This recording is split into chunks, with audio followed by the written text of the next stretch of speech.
Donc, pour savoir ce qui attend le monde de demain, il faut savoir quelles sont les réserves mondiales prouvées de pétrole.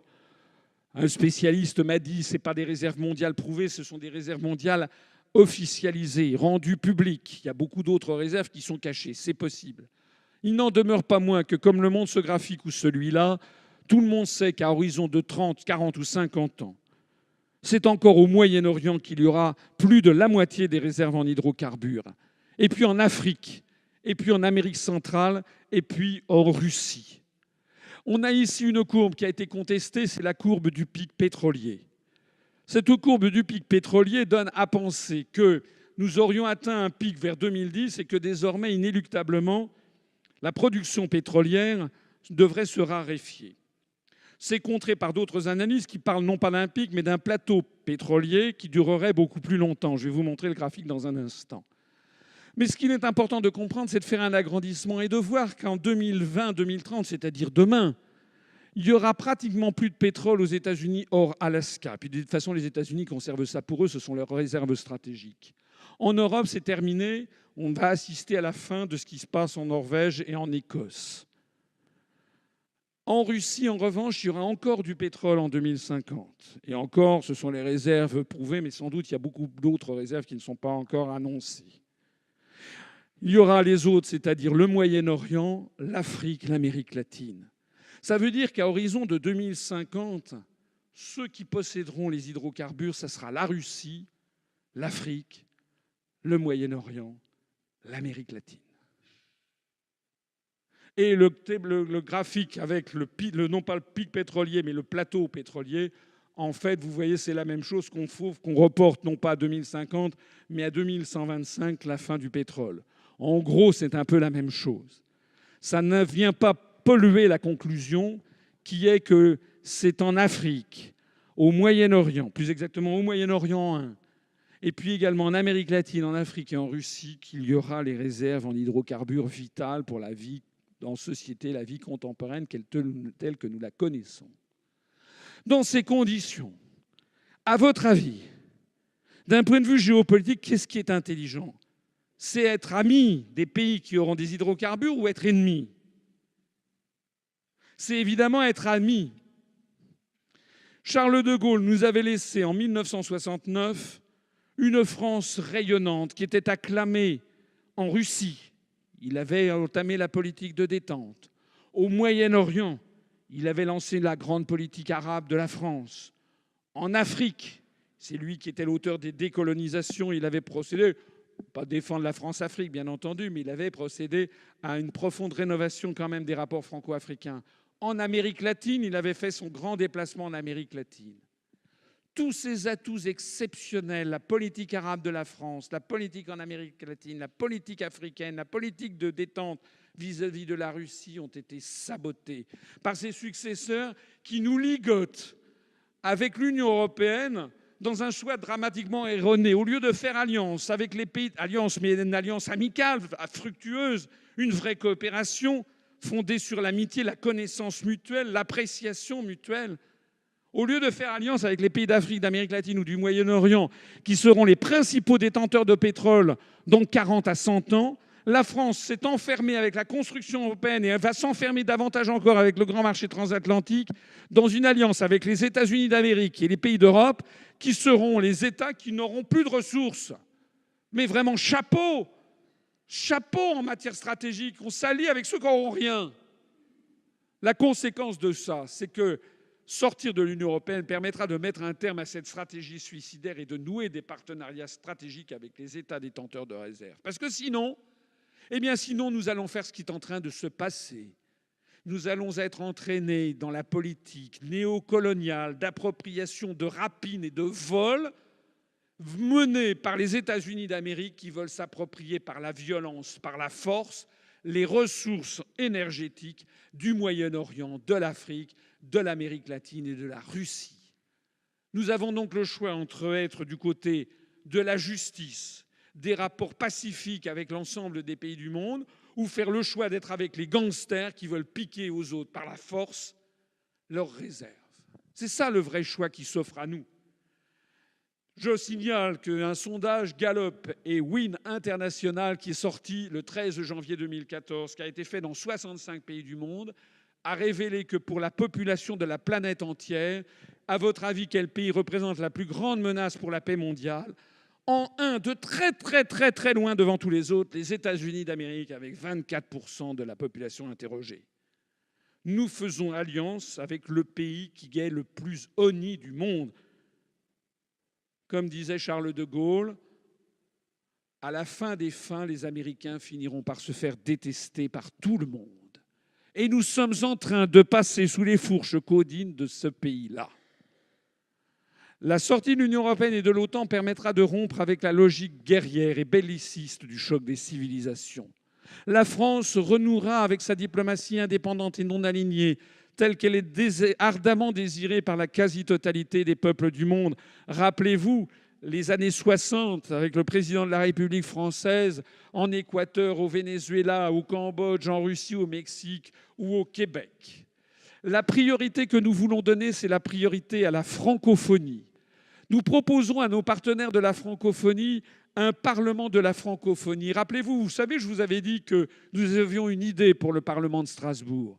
L'idée que nous avons, c'est que le Parlement de Strasbourg, qui sera libéré par les députés européens, nous allons proposer à l'UNESCO, l'Office des Nations Unies pour la science, la culture et l'éducation, qui actuellement craque dans ses petits bureaux parisiens, puisqu'il y a 180 pays, alors que c'était fait pour 50, on va proposer de transférer l'UNESCO à Strasbourg, qui montrera notre volonté de paix entre le monde latin et le monde germanique, et qui permettra d'ailleurs à nos compatriotes de Strasbourg de voir arriver non pas des représentants de 28 pays du monde, mais des représentants de 170 pays du monde, qui donnera à Strasbourg un rayonnement international excellent. Et nous, en France, à Paris, dans la capitale, eh bien, nous proposerons de transformer l'UNESCO en un parlement de la francophonie, pour changer complètement la francophonie de l'eau du bocal. Parce que la francophonie, il faut arrêter de faire de la francophonie de grand-papa pointilleux sur l'imparfait du subjonctif.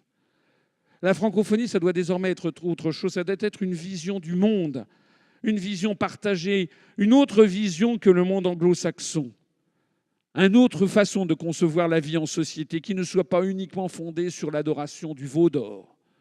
Parce que la langue française, la civilisation française, a d'autres valeurs que celles-là. Et nous pouvons proposer à nos partenaires francophones de se rallier à ce Parlement afin de contrecarrer la théorie racialiste et guerrière du choc des civilisations promue par les think tanks américains et dont la construction européenne n'est qu'une application régionale. Nous allons permettre l'élaboration de positions communes de la francophonie sur les grands sujets planétaires. On essaiera, puis si on n'y arrive pas, on ne le fera pas. Il ne s'agit pas de faire une union africaine, une union francophone comme il y a une union européenne. Il s'agit d'avoir des pays souverains qui pourront peser de tout leur poids s'ils sont plus nombreux, s'ils sont d'accord pour avoir une même vision des choses, par exemple, sur la situation au Moyen-Orient. S'il y avait 30 pays francophones qui disent la même chose, ça pèse de tout son poids. Ou bien sur le système financier international, ou sur la réforme du Fonds monétaire international.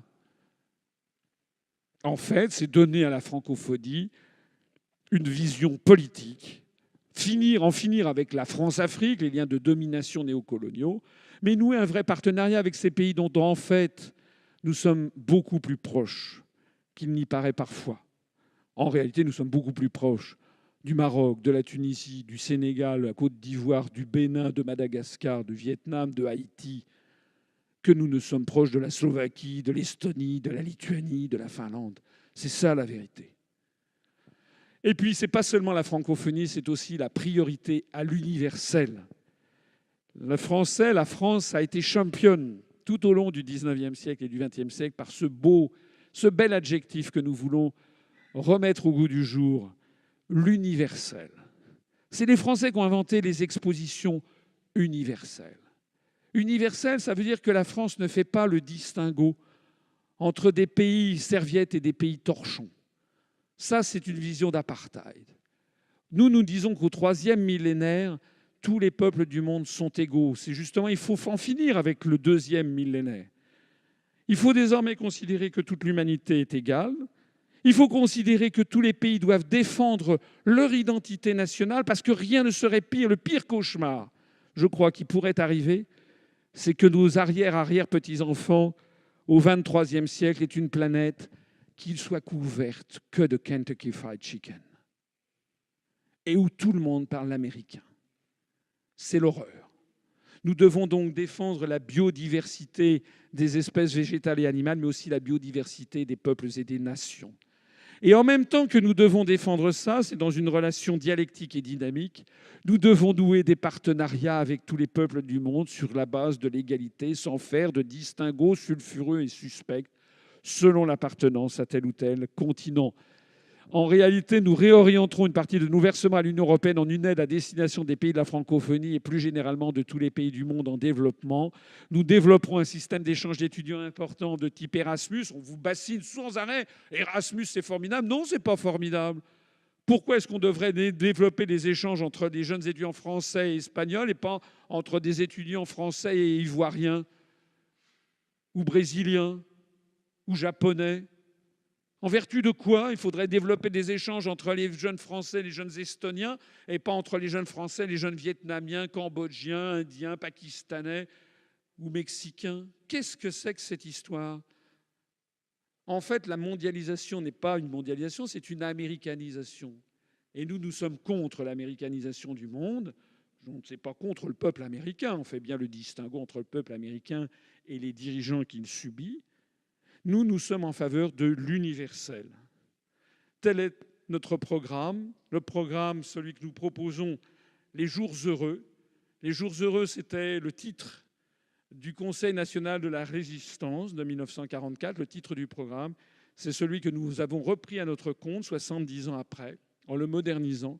Nous vous appelons à une véritable révolution politique qui consiste tout simplement à faire que la France redevienne la France. Merci beaucoup de votre attention. C'est le livre de Stéphane Hessel, Indignez-vous, mais il ne faut jamais accepter les choses telles qu'elles sont et essayer toujours de regarder les choses en face. Et aujourd'hui, on voit qu'on est, par le biais de la société de consommation, on n'a plus de sens en fait. Aujourd'hui, dans notre société, on ne trouve plus de sens et on le voit avec beaucoup d'éduqués supérieurs qui étaient destinés à des carrières dans la finance, qui, au bout d'un moment, abandonnent cette carrière et puis deviennent boulangers, pâtissiers ou menuisiers. Et je crois que véritablement, il faut essayer de redonner du sens. Il faut toujours essayer de donner du sens. Et en fait, les vraies valeurs intemporelles, à mon avis, c'est l'amour, le partage et la fraternité. C'est que dans le cadre du rapport aux autres, et des liens qu'on peut tisser, qu'on peut véritablement essayer d'être heureux.